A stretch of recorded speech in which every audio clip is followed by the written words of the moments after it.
pour frapper le tambour de la victoire pour les Wildcats, c'est le grand frère de Caleb Desnoyers, Elliott Desnoyers, qui a joué pour les Wildcats de 2018 à 2020. Il fait partie de l'organisation des Flyers de Philadelphie. Martin a voulu remettre pour la ligne. La passe a été interceptée. Relance effectuée par Caleb Desnoyers. Desnoyers, ça met dans zone adverse. La passe devant. Personne pour compléter. Théberge qui a poussé devant pour... passe devant. Oh, c'était bien tenté là, sur cette séquence. Pas évident, faudrait revoir. McKinnon qui a envoyé le long de la rampe. Intervention de Catafort. Catafort qui laisse derrière pour Martin. Martin du côté de Roy. Roy s'avance, il va d'un tir et c'est bloqué. Retour devant. Rousseau deux fois. Et l'Océanique qui menace. Et Rousseau qui réussit à immobiliser le disque avec l'aide de son défenseur, Dylan McKinnon.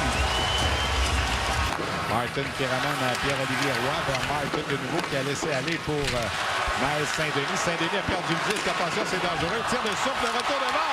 Oh, on est mis sauver la situation ici. Quel jeu défensif de Miles Saint-Denis à l'endroit de Caleb Desnoyers. Parce que Desnoyers marquait là-dessus assurément. Il avait la rondelle et le filet grand ouvert, mais Saint-Denis a mis le bâton sur la palette de Caleb Desnoyers. Wow, quelle chance de marquer. C'est définitivement la plus belle. Pierre-Olivier Roy derrière son filet prend son temps. La remise à Martin.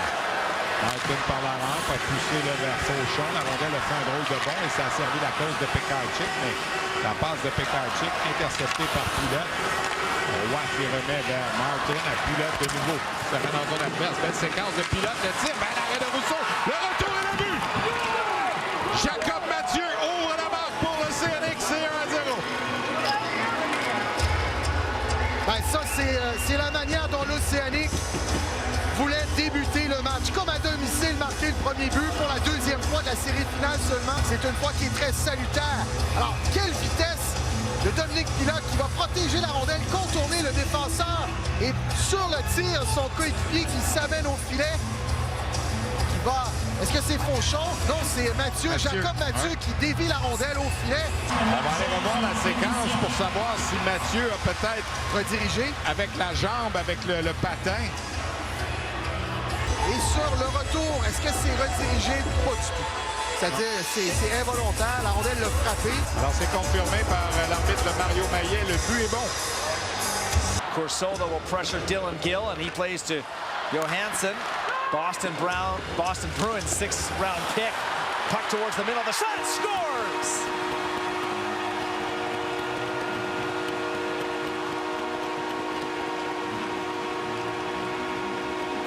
Preston Lounsbury off the rebound, ties up game number 5. Puts it off his left pad and it ends up on the stick of Preston Lounsbury, who's got his 8th of the postseason. As maybe that also went off Collard in front, but rebound control is a big ticket item, and Lounsbury looks to be the Johnny on the spot for this one. And that... Les enjeux remportés par Catafort. Langevin de l'autre côté, le tir devant Catafort. Oh, quelle chance ratée! Avec 4 ou 5 secondes à écouler du revers, le tir de Catafort qui est passé à la droite. Fauchon à la poursuite. Devancé, la remise du côté gauche. Le joueur des Wildcats qui a perdu pied sur cette séquence, c'était Pekarczyk. C'est repris par Coursol. Coursol qui a remis vers Martin. Martin s'avance, envoie derrière le filet pour Alexandre Blais. Blais la remise derrière. Coursol, son tir bloqué par Rousseau. La rondelle était devant lui. Et finalement, il parvient à l'immobiliser. Et là, on se bouscule quelque peu. Remis à sa gauche vers Lounsbury. Le tir de Lounsbury a été dévié. Ça rate la cible. Les Wildcats mettent de la pression. La passe devant. Le tir d'une fois. Lounsbury, là, ça a frappé tout juste l'extérieur du filet, peut-être même le poteau. Mercier s'avance, applique les freins. Mercier envoie vers Belichick. Belichick a voulu rejoindre le côté devant, la passe a été interceptée. Belichick qui veut reprendre, la rondelle est à la gauche de Langevin. L'attaque se poursuit pour les Wildcats, c'est dangereux. Belichick s'avance, on tire à toucher les patins. Et là, c'est la sortie de Céric. Possibilité d'un 4 contre 2. Avec Fauchon qui laisse parer son tir dans l'arrêt de Rousseau.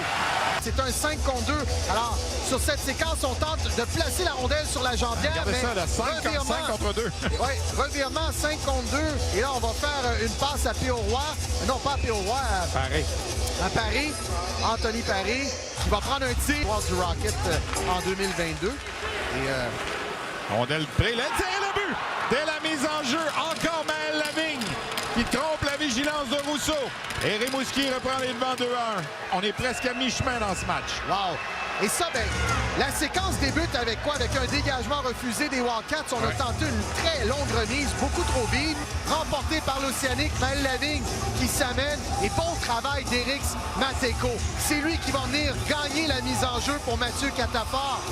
Et Maël Lavigne, un tir, bas la vigilance de Mathis Rousseau, juste au-dessus de la jambière gauche. Pierre-Étienne Cloutier s'amenait derrière lui. Remise vers Blais, là c'est bon. Blais s'avance, le tir après de Rousseau. Oh, il achetait un petit coup d'œil derrière. Mathis Rousseau n'était pas convaincu d'avoir arrêté cette rondelle. Belle occasion pour Alexandre Blais. On s'arrête pour une pause. Vidicek en bas dans le coin. Mercier est là le premier pour les Wildcats. Mercier a échappé le disque derrière. Bien surveillé là, par Sansonnas. Et là, c'est Langevin qui a réussi à immobiliser alors que on a tenté de le surprendre de derrière le filet. Alex Mercier là, qui était là notamment. Deux colosses, Mateko et Johansson. Fonce en zone adverse, dénoyé, la passe en retrait derrière. Bel arrêt de Langevin face à Dylan Gill. Quelle passe de dénoyé là, qui avait aperçu Gill derrière. Là, qui a voulu envoyer dans le fond. Gill était là le premier. C'est repris là, la passe pour Côté au centre. Côté s'amène en zone adverse, tente de déborder Saint-Denis. La rondelle s'en va derrière le filet. Remise devant, bel arrêt de Langevin. Un tir sur réception, le décoché. Remise derrière, là c'est... Et là, Rousseau s'en va au banc des siens. On va lancer le sixième attaquant. Desnoyers s'avance. Desnoyers, la remise derrière à Vidicek. On est à 6 contre 5 avec 2 minutes 5 secondes écoulées. Vidicek qui va d'un tir. Oh, ça a touché. Est-ce que ça a touché l'épaule de Langevin? Il visait la partie supérieure. Alors, du coin de la patinoire, il va tenter de surprendre avec un tir très vif à la dernière fraction de seconde.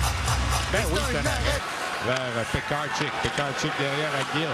Gill qui en va dans le coin de la patinoire. Tir là, qui a été décoché. Ça a raté la cible. Desnoyers ramène devant. Et là, la rondelle va quitter le territoire. Et c'est repris par Mathieu qui va aller marquer le but. Et l'Océanique de Rimouski, Marc-André va se gagner 2 jours de plus encore une fois. C'est 3-1 l'Océanique avec 1 minute 19 à faire. performance incroyable de l'Océanique. On laisse aller les secondes, alors c'est confirmé. Victoire de 3-1 de l'Océanique de Rimouski qui remporte le match numéro 5. Et cette série-là va aller maintenant en 6, Marc-André, puisque c'est 3-2 Moncton. Et l'Océanique va jouer devant ses partisans lundi après-midi à 13h au Colisée financière Sun Life.